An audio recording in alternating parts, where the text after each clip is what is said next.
Seja bem-vindo ao canal Boas Novas Guarabira. Todas as semanas estamos trazendo mensagens novas do Reverendo Billy Graham. Veja se você está inscrito no canal, dê o seu like e considere abençoar com qualquer valor que Deus colocar no seu coração para que possamos fazer mais e melhor. Vamos para a mensagem de hoje. Billy Graham, lidando com as mentiras do diabo. Está escrito em Efésios capítulo 6, versículos 12. Porque não temos que lutar contra carne e sangue, mas sim contra os principados, contra as potestades, contra os príncipes das trevas deste século, contra as hostes espirituais da maldade nos lugares celestiais. Há um princípio satânico envolvido em tudo o que está acontecendo hoje. A Bíblia descreve o grande dragão, a antiga serpente, chamada o diabo e Satanás, que engana todo o mundo. Apocalipse capítulo 12, versículos 9. E nós sabemos que é ele que está em ação, confundindo todas as pessoas e todas as nações. A sua obra pode ser vista em todas as partes. Embora desejássemos ter esperança de que a paz universal se aproxima, parece, em vez disso, que estamos à beira do Armagedon. Sabemos que houve centenas de pequenas guerras entre 1945 e 1979, que causaram entre 12 e 13 milhões de mortes. Pois Satanás está determinado a fazer com que um rio escuro de sangue seja permeado em toda a humanidade, que está vivendo sem alegria, buscando ser feliz, mas no caminho do tormento, buscando a paz de muitas formas e maneiras até o fim dos tempos. Ele venceu Adão no jardim e está convencido de que pode reivindicar a alma dos descendentes de Adão para si. Não há uma só pessoa pensante no mundo de hoje que não se tenha perguntado, muitas vezes, a respeito da existência do diabo. Quanto ao fato de que ele existe, não há dúvida. Nós vemos o que o seu poder e a sua influência em todas as partes está fazendo. A questão não é se existe um diabo, mas como e por que ele veio a existir.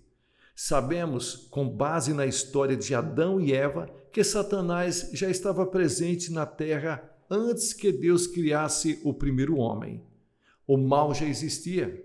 Caso contrário, Deus não teria feito uma árvore cujo fruto desse a ciência do bem e do mal.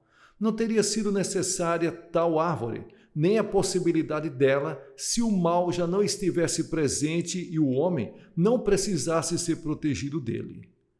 E você pergunta, Deus criou o mal? Aqui enfrentamos o maior de todos os mistérios, o mais significativo de todos os segredos, o mais impossível de responder de todas as perguntas. Como pode Deus, que é todo-poderoso, totalmente santo e totalmente amoroso, criar o mal, ou permitir que o diabo o criasse? Por que Adão teve que ser tentado? Por que Deus não matou o diabo quando ele entrou no corpo da serpente para sussurrar maus pensamentos a Eva?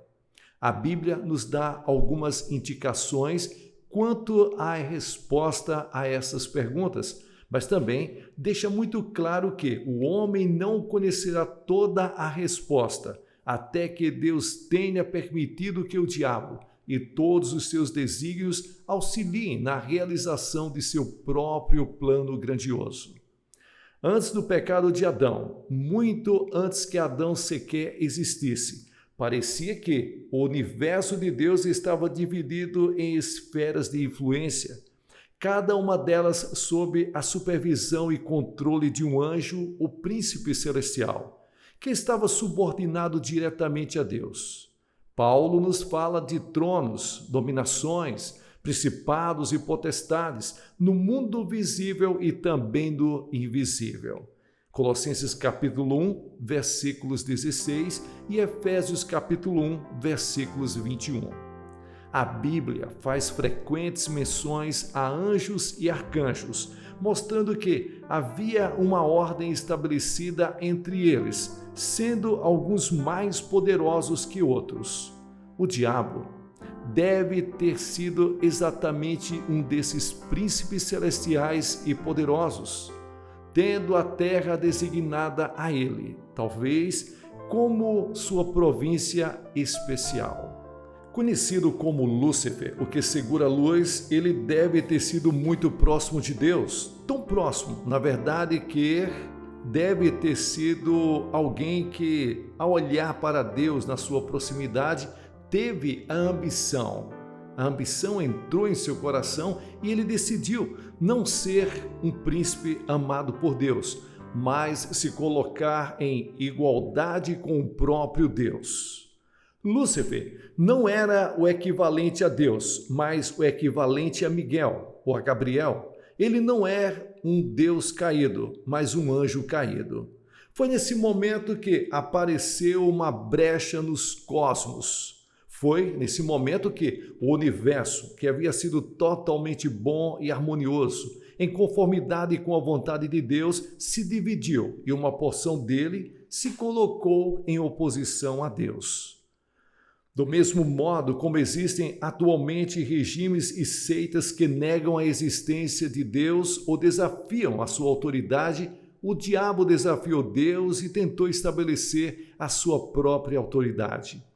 Ele deixou a sua posição no governo de Deus e desceu aos céus mais baixos e proclamou que seria semelhante ao Altíssimo, que queria ser como o Deus Altíssimo. Ele havia sido instalado por Deus como príncipe desse mundo.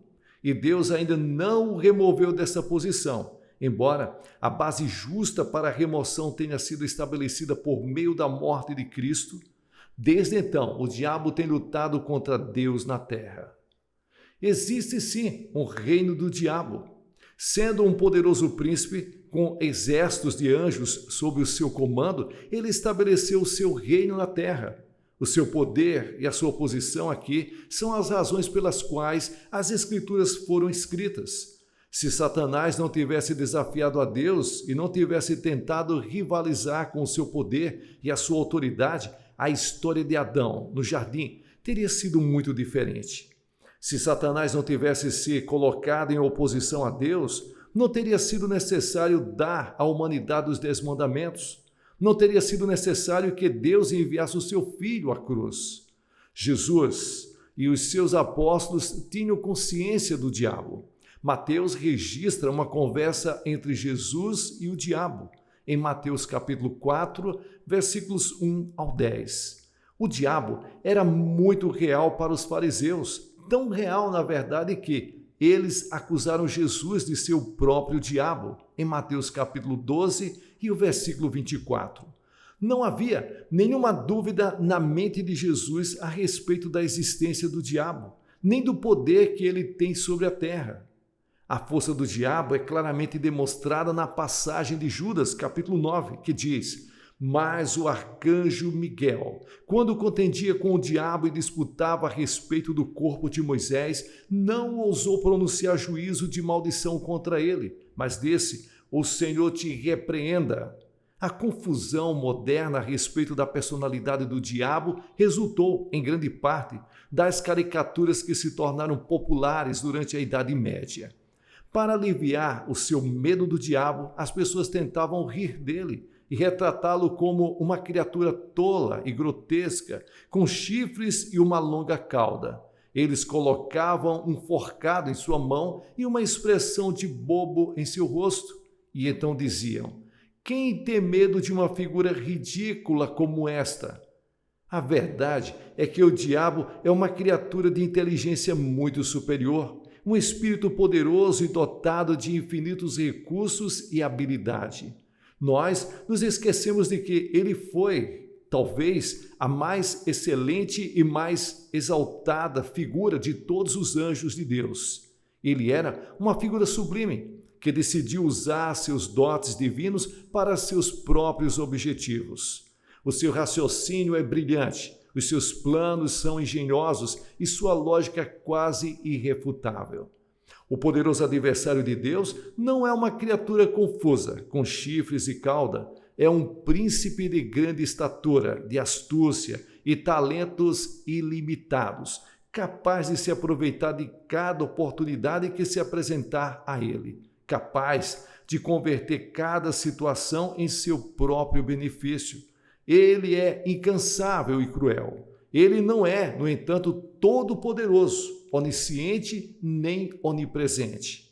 O diabo é bastante capaz de trazer o falso profeta de que a Bíblia nos adverte, sobre os destroços da esperança e da fé hesitante. O diabo colocará sua obra-prima, o falso rei. Ele criará uma religião sem um redentor. Ele edificará uma igreja sem um Cristo. Ele chamará para a adoração sem a palavra de Deus. O apóstolo Paulo predisse isto, quando disse: mas temo que, assim como a serpente enganou Eva com a sua astúcia, assim também sejam de alguma sorte corrompidos os vossos sentidos e se apartem da simplicidade que há em Cristo Jesus. Porque, se alguém for pregar-vos outro Jesus que nós não temos pregado, ou se recebeis outro Espírito que não recebestes, ou outro Evangelho que não abraçastes, com razão o sofrereis. Porque tais falsos apóstolos são obreiros fraudulentos, transfigurando-se em apóstolos de Cristo. Segundo Coríntios, capítulo 11, versículos 3, 4 e 13. Você sabia que existe uma grande relação entre o diabo e o anticristo? Sabemos que o anticristo irá aparecer e tentará capturar a mente e o coração dos homens. O tempo se aproxima, o cenário está preparado. Confusão, pânico e medo estão em toda parte.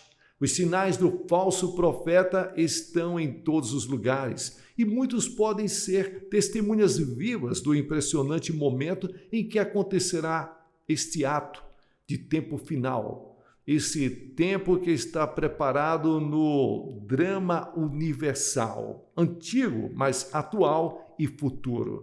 Isso pode acontecer no nosso próprio tempo, pois o tempo se acelera. Os eventos acontecem cada vez mais depressa e por todos os lados vemos homens e mulheres, conscientemente ou não, escolhendo lados, aliando-se a Deus ou ao diabo. Será uma batalha até a morte, no mais verdadeiro significado da palavra.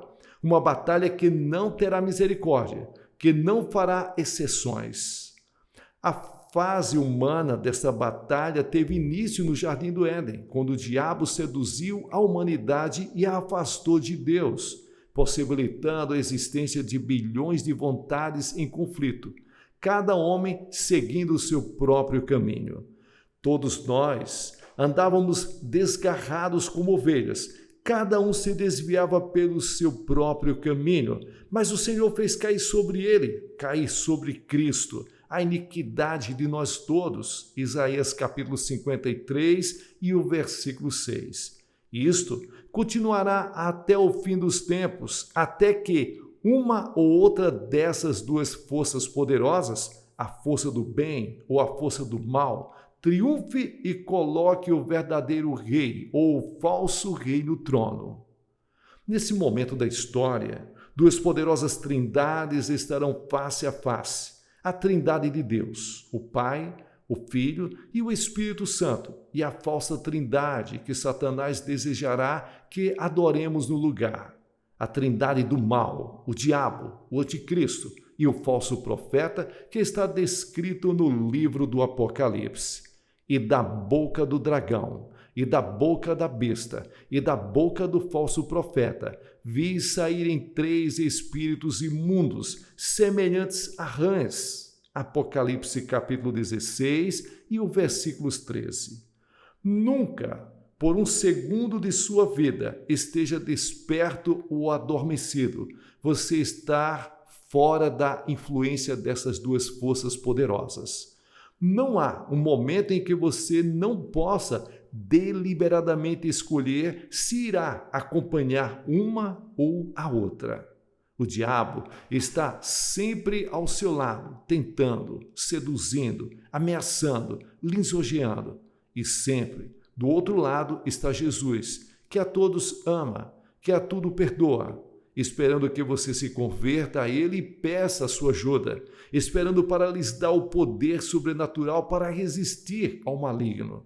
Você pertence a um ou ao outro. Não existe uma terra de ninguém entre eles. Então você tem que fazer uma escolha. Você tem que fazer uma escolha porque você não pode se esconder. Em momentos de maior medo e ansiedade, em momentos em que você se sentir impotente, em meio a eventos que não puder controlar, quando o desespero e o desapontamento oprimirem você, nesses momentos, muitas vezes, é o diabo que está tentando atingi-lo no seu ponto mais fraco e empurrá-lo ainda mais no caminho que Adão tomou. Nesses momentos perigosos, lembre-se de que Cristo não o deixou. Ele não o deixou indefeso. Da mesma maneira como ele triunfou sobre Satanás, na sua hora de tentação e provação, o precioso Senhor prometeu que você também pode ter diariamente a vitória sobre o tentador. Lembre-se, filhinhos, sois de Deus e já os tendes vencido, porque maior é o que está em vós do que o que está no mundo. 1 João capítulo 4 e o versículo 4. O mesmo livro que nos fala, repetidas vezes, do amor de Deus, nos adverte constantemente sobre o diabo, que se interporá entre nós e Deus. O diabo que está sempre à espreita para capturar as almas dos homens. Sede sóbrios, vigiai, porque o diabo, vosso adversário, anda em derredor, bramando como leão, buscando a quem possa tragar. 1 Pedro, capítulo 5, versículo 8. A Bíblia descreve um diabo pessoal que controla um exército de espíritos demoníacos que tentam dominar e controlar toda a atividade humana.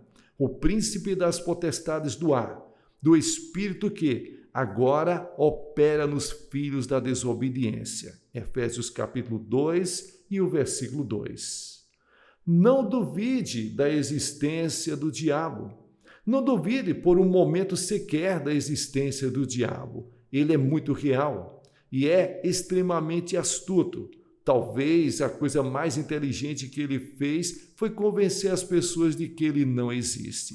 Olhe novamente para a primeira página dos jornais de hoje, se você tiver alguma dúvida a respeito da personalidade do diabo. Ligue o rádio na estação local ou veja o comentarista das notícias da televisão. Observe a lista de peças nos teatros. Olhe para as bancas de revistas e jornais. Em resumo, basta olhar à sua volta se você achar que precisa de evidências concretas. O diabo existe sim.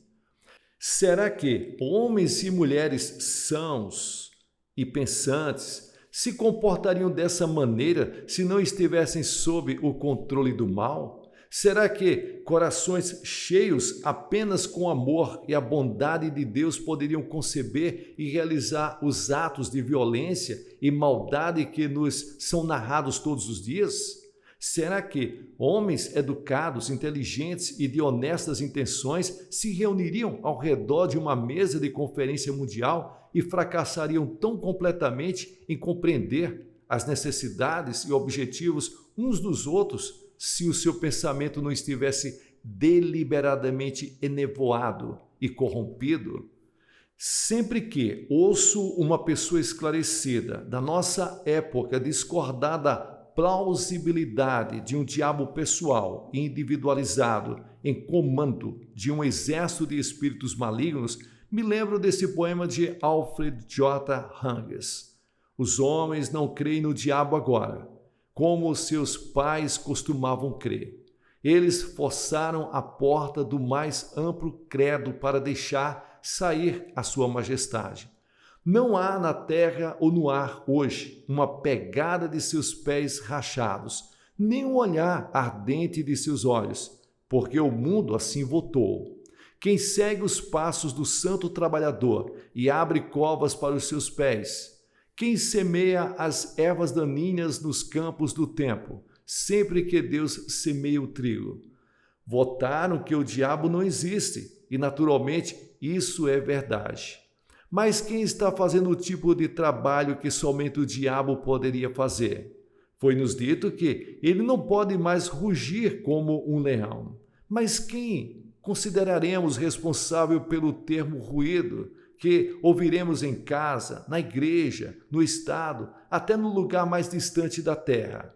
Se o diabo, por voto unânime, não for encontrado em nenhuma parte, quem pode ser responsabilizado pelo que está acontecendo no mundo atual? Não aparecerá ninguém à frente para nos mostrar após uma saudação como as fraudes, os crimes de um único dia se originaram? Queremos saber. O diabo foi vencido e naturalmente ele se foi. Mas as pessoas simples gostariam de saber quem está dando continuidade aos seus negócios. Quem, na verdade, é responsável pela infâmia, pelo terror e pela agonia que vemos ao nosso redor? Como podemos explicar os sofrimentos que todos nós experimentamos se o mal não é uma força potente? A educação moderna, na verdade, tem frustrado nossas mentes. Devido à descoberta supostamente científica, alguns perderam a sua fé nos poderes sobrenaturais de Satanás, ao passo que outros o adoram.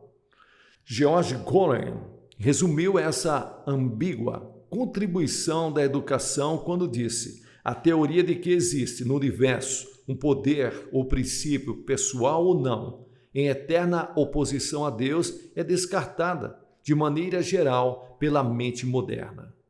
A mente moderna pode descartar isso, porém não faz com que o princípio maligno desapareça. Quando lhes perguntaram como ele derrota o mal, Martinho Lutero respondeu: bem, quando ele vem e bate a porta de meu coração e pergunta: quem mora aí?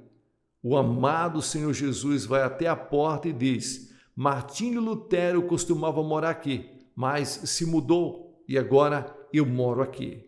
O diabo, vendo as marcas dos pregos nas mãos de Jesus e o lado perfurado, foge imediatamente. O pecado é certamente um fato macabro. Ele é como uma força titânica, contestando tudo e todos e todo o bem que os homens podem realizar, como uma sombra escura, sempre pronto a apagar qualquer luz que possa nos vir do alto. Todos nós sabemos disso, todos nós vemos isso, todos nós estamos conscientes disso em cada movimento que fazemos. Não importa a maneira como chamemos, nós sabemos da sua existência muito real. Porque não temos que lutar contra carne e sangue, mas sim contra os principados, contra as potestades, contra os príncipes das trevas deste século, contra as hostes espirituais da maldade nos lugares celestiais. Efésios capítulo 6, versículos 12. Como aqueles que negam o diabo e seus servos explicam a velocidade com que o mal se espalha e se alastra? Como explicam os obstáculos intermináveis que são colocados no caminho dos justos? Como podem racionalmente dissipar o fato de que a destruição e o desastre são a obra de segundos, ao passo que a construção e a reforma são sempre de uma demora agonizante? Solte uma mentira no ar. Deixe sem rédeas uma língua caluniosa e as palavras são levadas como por uma mágica até os lugares mais distantes. Diga uma verdade, realize um ato honesto e generoso e forças invisíveis entrarão em ação imediatamente para tentar esconder esse minúsculo raio de luz e esperança. Quando eu estava aqui meditando sobre esses fatos há 30 anos, ninguém construía igrejas para o diabo. Ninguém erigia púlpitos para pregar a sua palavra. No entanto, hoje isso acontece. A sua palavra está em toda parte e muito frequentemente a sua palavra se traduz em obras desesperadas. Se não há nenhuma força invisível trabalhando para corromper o coração dos homens e distorcer seus pensamentos, como podemos explicar a avidez da humanidade em ouvir o que é vulgar e infame, fazendo-se de surda ao que é bom, limpo e puro? É preciso apenas ouvir as blasfemas palavras do rock para perceber que Satanás está bem vivo na terra. Será que uma única pessoa entre nós deixaria de lado um grupo de frutos deliciosos e maduros para escolher um apodrecido, cheio de vermes e com mau cheiro, se não fôssemos levados a essa terrível escolha por um poder maior e sinistro? Talvez isso é exatamente o que todos nós fazemos muitas vezes. Nós deixamos de lado constantemente as experiências ricas, belas e enobrecedoras para buscar o que é barato, de mau gosto e degradante. Estas são as obras do diabo e elas aparecem por todos os lados. Então, existe mesmo uma luta entre o bem e o mal. O que vemos acontecendo na Terra é apenas um reflexo de lutas muito maiores entre o bem e o mal no campo invisível. Nós gostamos de pensar que o nosso planeta é o centro do universo e damos muita importância aos acontecimentos terrenos. Em nosso tolo orgulho, vemos com olhos humanos, porém, uma luta de uma magnitude infinitamente maior é travada no mundo que não conseguimos ver. Os sábios de antigamente sabiam disso. Eles sabiam que há muita coisa que o olho humano não consegue discernir e muita coisa para a qual o ouvido humano é surdo. O homem moderno gosta de pensar que ele criou o rádio, a televisão e os computadores, que ele possibilitou enviações e imagens ao espaço e criar e registrar impossíveis quantidades de dados. A verdade é que, naturalmente, essas ondas desconhecidas para o homem sempre existiram e que maravilhas muito maiores existem no espaço, das quais o homem pode nunca chegar a conhecer. O fato de que essas maravilhas existiam, os antigos profetas sabiam, mas até mesmo eles tinham apenas uma ideia de sua magnitude. Mesmo eles conseguiam captar apenas pequenos raios que estavam emanando, mas que na verdade eram muito maiores em todas as esferas.